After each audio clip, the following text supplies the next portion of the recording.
Hey everyone, Gil here at Camppatton Family Compound. I'm out here in what's going to be the dinner garden right outside the kitchen door. And if you saw some of the other videos and stuff out here, you know, the weeds are just out of control. Well, I got everything taken care of. Cut the weeds down using a hedge trimmer. I just cut it off. I still had the bases down there and stuff. One of the things I've been wanting to get practically from day one out here when I bought the property across the street for the tractor is a rototiller attachment that goes on the 3-point hitch of the tractor. Back then, that was what, 2000. Man, time flies. 17. The you know, to get the size for my Coyote tractor was cost about $1,900. And y'all know that after 2020 things just went skyrocketing through the roof and prices and everything else. Well, there's two different types of 3-point rototillers. There's chain drive and gear drive.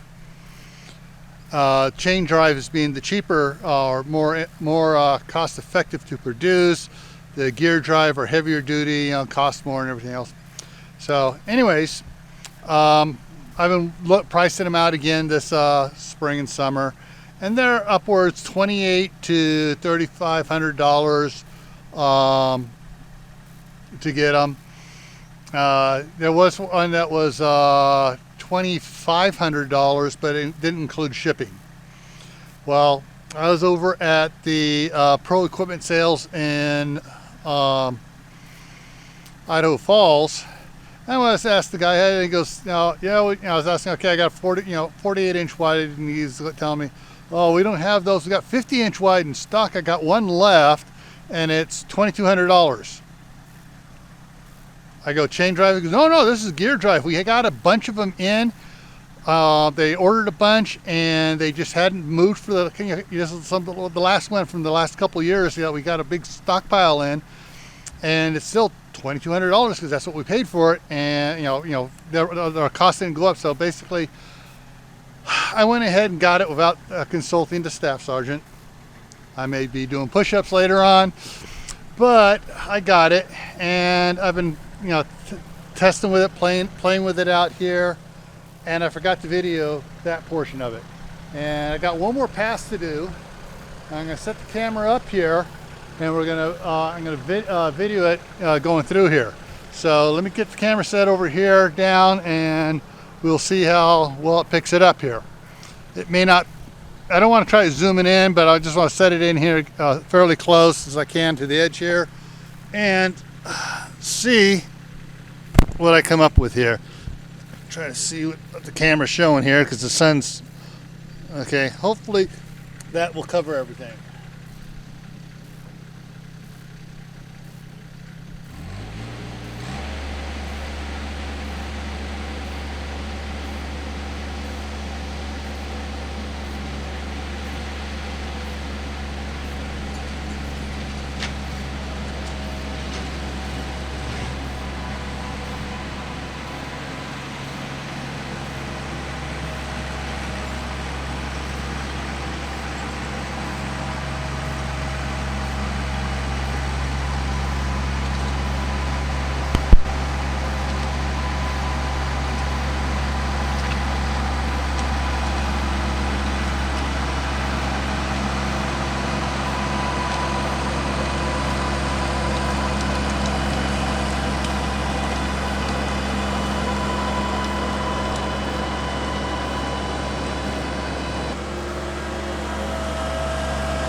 All right, so you can tell the different coloring in the dirt where it's damp, where it's dry along here.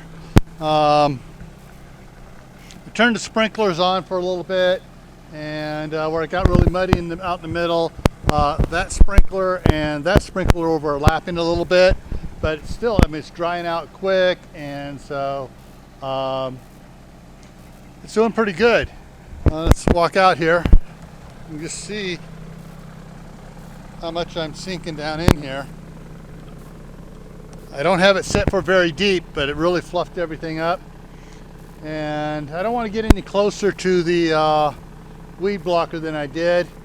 Probably we're going to wind up getting a setting up, so in the springtime I'll just go ahead and roll a 6-foot wide piece of it out and tack it down after I rototill up to it. That way I'm not throwing dirt onto it, but I roll up, and that way I'll have a place for the the squash vines to go to, watermelon vines to grow out over the weed blocker, and I won't have to worry about weed in that area. But one of the things I did up here, I'm going to show you what I did up here. I had a bunch of plain cardboard boxes, and I laid them out here and soaked them yesterday and today, and just kind of tilled the cardboard in here. It's still clumping up, but it's breaking down quickly, and when I hit it tomorrow, it'll tear it up some more and just it's basically turning it into a good compost here. So let me get over here in a good spot here. So, but as you can see, rototilling next to it threw some of the dirt up on the side here. And so I'm going to get that cleaned off, washed off, and get it taken care of. And yeah, so that's the new play parade on the back of the Coyote tractor. It's made by Rankin, and same thing, ones that made my drag box and some other stuff. So anyways, yeah, this fall I'm going to give it a good till job a couple times between now and the fall, about every other week or so, as stuff starts to grow up in it. That way I just turn the weeds as they're sprouting back into the soil and kill them off, and I'll probably let them get about 3-4 inches tall, and then I'll turn it back in, and that way they're putting organic material into the soil and building up the soil. And then this fall I'm going to put cover crop out here and let the cover crop grow through October and November, and then when it starts snowing it'll just be under the snow. And then in the spring I'll till it up and actually have a garden out here. All right, so before I take off, I'm going to put right up here a link to my other channel, Gray Man Prepping, and I'll throw up a couple playlists over here that you'll be interested in.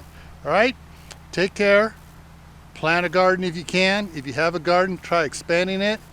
And if you don't have a place outside to do a garden, check out my indoor playlist for the my playlist for the indoor garden, and check it out.